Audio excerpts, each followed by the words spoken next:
इस कहानी की शुरुआत जिन मोरी से होती है। जिन अपने घर में अकेला रहता है। जिन पहले अपने ग्रैंडपा के साथ रहा करता था, लेकिन उसके ग्रैंडपा ने उसे छोड़ दिया था क्योंकि उसके ग्रैंडपा बहुत ज्यादा स्ट्रांग थे और उसके ग्रैंडपा के काफी सारे दुश्मन थे। इसीलिए मोरी की जान को कभी भी खतरा हो सकता था। इसीलिए उसके ग्रैंडपा ने उसे अकेला छोड़ दिया था।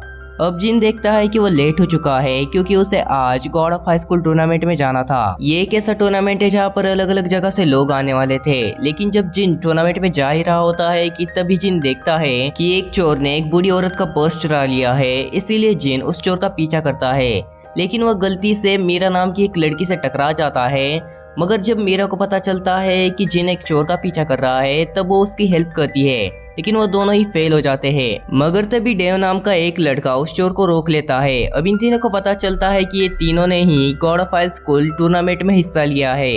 अब हमें इस टूर्नामेंट के बारे में बताया जाता है। इस टूर्नामेंट में अलग अलग राउंड होंगे और जो भी आखिर में इस टूर्नामेंट को जीतेगा उसकी कोई भी एक इच्छा पूरी होगी। अगर इस टूर्नामेंट में कोई भी इंजर्ड हो जाता है तो नैनो मशीन की हेल्प से उसे ठीक किया जा सकता है और नैनो मशीन किसी भी तरीके की चोट को तुरंत ठीक कर देती है। अब जब होस्ट सभी को सारी बातें बता रहा होता है, तभी होस्ट सभी को फाइट करने के लिए कहता है। किसी को भी कुछ समझ नहीं आ रहा था, लेकिन बाद में उन्हें पता चलता है कि एक बैटल रॉयल है जहाँ पर जितने ज्यादा हो सके उतने ज्यादा लोगों को एलिमिनेट करना है। अब यहाँ पर जो भी ताकतवर लोग हैं वो सभी के सभी अपने से कमजोर लोगों को मारना स्टार्ट कर देते हैं और नॉकआउट करना स्टार्ट कर देते हैं। और यहीं पर डेव, मीरा और मोरी भी सभी को हराना शुरू कर देते हैं। मगर तभी यहाँ पर एक और कंटेस्टेंट आ जाता है जो कि थोड़ा लेट आया था, कैंग। कैंग बस अपने पैरों से ही लड़ रहा था, लेकिन वो बहुत सारे लोगों को काफी इजीली हरा दे रहा था। तभी मीरा भी उससे फाइट करने की कोशिश करती है, लेकिन कैंग मीरा के ऊपर भी भारी पड़ रहा था। मगर तभी वहाँ पर मोरी आ जाता है और मोरी कैंग के साथ फाइट करने लगता है। मगर ये फाइट कंप्लीट ही नहीं होती है क्योंकि इससे पहले ही काफी सारे लोग एलिमिनेट हो गए थे और ये राउंड यहीं पर खत्म हो जाता है। अब जब मीरा, मोरी और डेव घर जा रहे थे, तभी वो लोग नोटिस करते हैं कि वो तीनों एक ही डायरेक्शन में जा रहे हैं। अब वो तीनों एक दूसरे से पूछते हैं कि आखिरकार उनका यहाँ पर आने का मेन गोल क्या है और आखिरकार वो जीतने के बाद क्या मांगने वाले हैं। डेव कहता है कि वो पैसा मांगेगा। अब डेव को पैसा इसीलिए चाहिए क्योंकि उसे अपने फ्रेंड का इलाज कराना है। मोरी बस कहता है कि उससे यहाँ पर सबसे ताकतवर लोगों से फाइट करनी है और ज्यादा ताकतवर बनना है।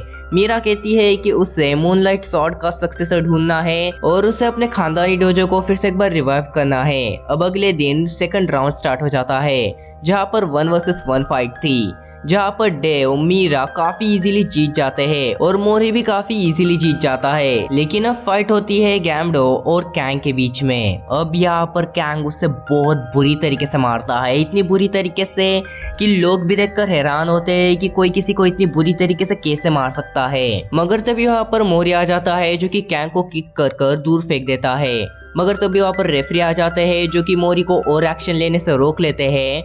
लेकिन कैंग का गुस्सा इस समय 7वें आसमान पे पहुंच चुका था, इसीलिए वो मोरी की ओर उसे मारने के लिए बढ़ता है, लेकिन मोरी इजीली उसे अपनी ट्रिपल किक टेक्निक से हरा देता है। मगर तभी कोई अपनी पावर से मोरी को जमीन में दबा देता है। ये मुजीन था। मुजीन यहाँ का चेयरमैन है और मुजीन सभी से कहता है कि मोरी को पनिशमेंट दी जाएगी क्योंकि उसने इस मैच में इंटरफेयर किया है और जो भी सजा होगी वो सभी को बता दी जाएगी। मगर जब मुजीन देखता है कि मोरी के ग्रैंडफादर कौन है, तब मुजीन को लगने लगता है कि मोरी डेफिनेटली स्ट्रांग होगा और वो मोरी को एक और चांस देता है। मोरी को एक रेफरी से फाइट करनी थी। अगर वो उस रेफरी को हरा देता है तो मोरी टूर्नामेंट को आगे कंटिन्यू कर सकता है और मोरी मान जाता है। अब मुजीन मोरी को एक फ्रूट देता है। जब मोरी उस फ्रूट को खाता है तब मोरी के मुंह से खून निकलने लगता है और वो वहीं पर बेहोश हो जाता है। अब मुजीन अपने असिस्टेंट को बताता है कि इस फ्रूट को कोई भी नॉर्मल पर्सन नहीं खा सकता है, अगर किसी ने भी इसे खा लिया तो वो मर जाएगा। अब अगले दिन सभी को लगने लगता है कि मोरी नहीं आएगा, मगर मोरी थोड़ी लेट ही क्यों ना हो मगर आ जाता है और उस रेफरी से फाइट करने लगता है। वो उस रेफरी को काफी इजीली हरा देता है, लेकिन तभी वो रेफरी अपनी ट्रू पावर का यूज करता है और एक बहुत बड़ा जोकर उसके ऊपर आ जाता है। वो ऑलमोस्ट मोरी को हराने ही वाला था कि तभी वहाँ पर मुजीन आ जाता है जो कि उसे रोक लेता है और मोरी को इस फाइट का विनर डिक्लेयर कर देता है। अब मोरी एक और बार फाइट में वापस आ गया था। अब उन सभी को पता चलता है कि सेमीफाइनल में डेव वर्सेस मीरा होने वाला है, जिसके लिए मोरी तो काफी ज्यादा एक्साइटेड था क्योंकि सेमीफाइनल में मोरी भी किसी और से फाइट करने वाला था और अगर मोरी उसे जीत जाता तो मोरी फाइनल में उन दोनों में से किसी एक से फाइट करता। अब वो तीनों इस बात को डिस्कस करते हुए जा ही रहे होते हैं कि तभी सैंग जुन नाम का एक लड़का वहां पर आकर मीरा को प्रपोज कर देता है और वो मीरा से शादी करना चाहता था। अब सैंग जुन एक काफ़ी पॉपुलर सेलिब्रिटी है और वो एक काफ़ी अच्छा खासा मार्शल आर्टिस्ट भी है, इसीलिए मीरा उससे शादी के लिए हाँ कह देती है। अब मीरा मेनली इसीलिए शादी करना चाहती थी क्योंकि सैंग जुन ने उससे कहा था कि मीरा की जो मूनलाइट स्वॉर्ड है वो उसे पूरी दुनिया के सामने लेकर आएगा और पूरी दुनिया को उस स्वॉर्ड की पावर दिखाएगा और वो सभी को बताएगा कि आखिरकार ये स्वॉर्ड कितनी पावरफुल है और ये टेक्निक्स कितने अच्छे होते हैं। लेकिन अभी भी मोरी को ये चीज काफी अजीब लग रही थी कि मीरा इतने जल्दी शादी कर रही है, इसीलिए वो मीरा से बात करने की भी कोशिश कर रहा था लेकिन मीरा उसकी बात नहीं मान रही थी।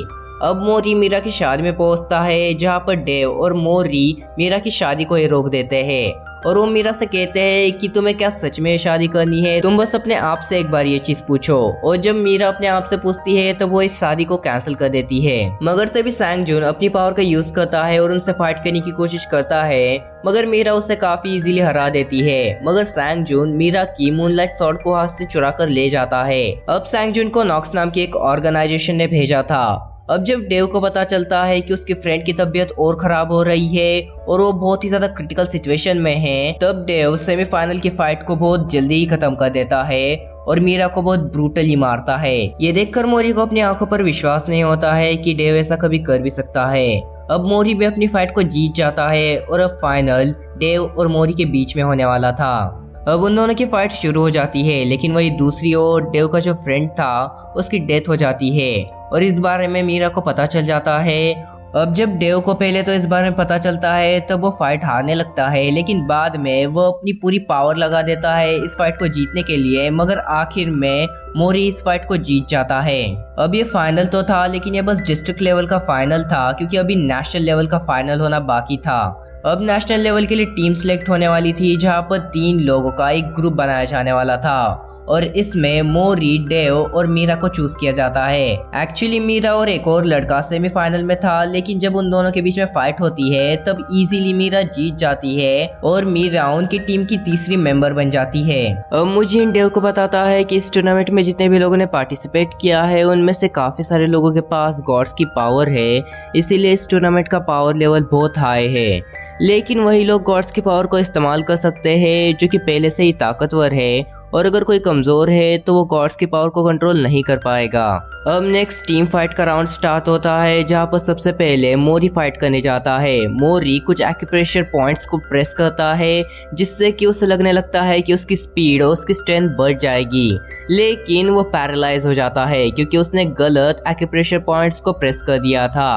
अब एक्यूप्रेशर पॉइंट्स के बारे में उसे एक 6 के मेंबर ने बताया था। 6 एक्चुअली एक ऐसी टीम है जो कि बहुत स्ट्रांग होती है और 6 का ही एक मेंबर मुजीन भी है। अब किसी तरीके से मीरा और डेव उस फाइट को कैरी कर लेते हैं और वो लोग उस फाइट को जीत जाते हैं। अब उस फाइट के होने के बाद वो लोग एक दूसरी फाइट को देख रहे थे जहाँ पर मोरी नोटिस करता है कि एलपीओ नाम के एक लड़के के शर्ट के पीछे वैसा ही टाइगर का निशान बना हुआ है जैसा कि मोरी के ग्रैंडफादर के शर्ट के पीछे बना हुआ था। इससे वो सोच में पड़ जाता है कि आखिरकार ऐसा कैसे हो सकता है। अब जब सारे मैचेस खत्म हो जाते हैं तब शाम में मोरी एलपीओ से मिलता है। एलपीओ सबसे पहले उससे फाइट करता है लेकिन बाद में वो उससे अच्छे से बातें करने लगता है जहाँ पर वो मोरी को बताता है कि उसके फादर की डेथ के बाद उसकी मॉम ने उसे छोड़ दिया था और इसी के बाद वो मोरी के ग्रैंडफादर से मिला था जिन्होंने उसे काफ़ी अच्छी तरीके से ट्रीट किया था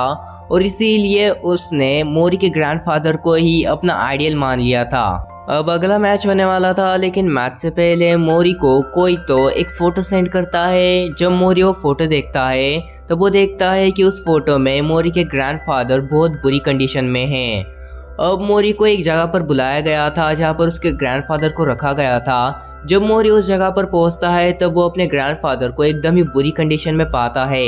लेकिन वही दूसरी ओर मोरी मैच में नहीं था और यहाँ पर एक और चीज हो गई थी कि डेव ने एक दूसरी फाइट में इंटरफेयर कर दिया था, जिसके चलते डेव भी अभी टेम्परेरी बैन था, जिसके चलते अब बस मीरा ही यहाँ पर फाइट कर सकती थी। लेकिन मीरा के जीतने का कोई मतलब नहीं होता क्योंकि मीरा बस एक ही फाइट जीत सकती थी, इसीलिए वहाँ पर मोरी की जरूरत थी। अगर मोरी नहीं आता तो ये फाइट वो लोग हार सकते थे। अब यहाँ पर बहुत बुरी कंडीशन हो चुकी है। अब आगे क्या होने वाला है ये तो हम लोग नेक्स्ट पार्ट में ही जानेंगे, और इसीलिए चैनल को सब्सक्राइब कर लो। और एक और बात ये है कि हमारा ज्वाइन बटन ऑन हो चुका है, तो अगर तुम इंटरेस्टेड हो तो तुम हमारे मेंबर बन सकते हो। और अगर तुमने हमारी बाकी के वीडियोस को नहीं देखा है तो तुम एंड स्क्रीन से उन सारी वीडियोस को देख सकते हो।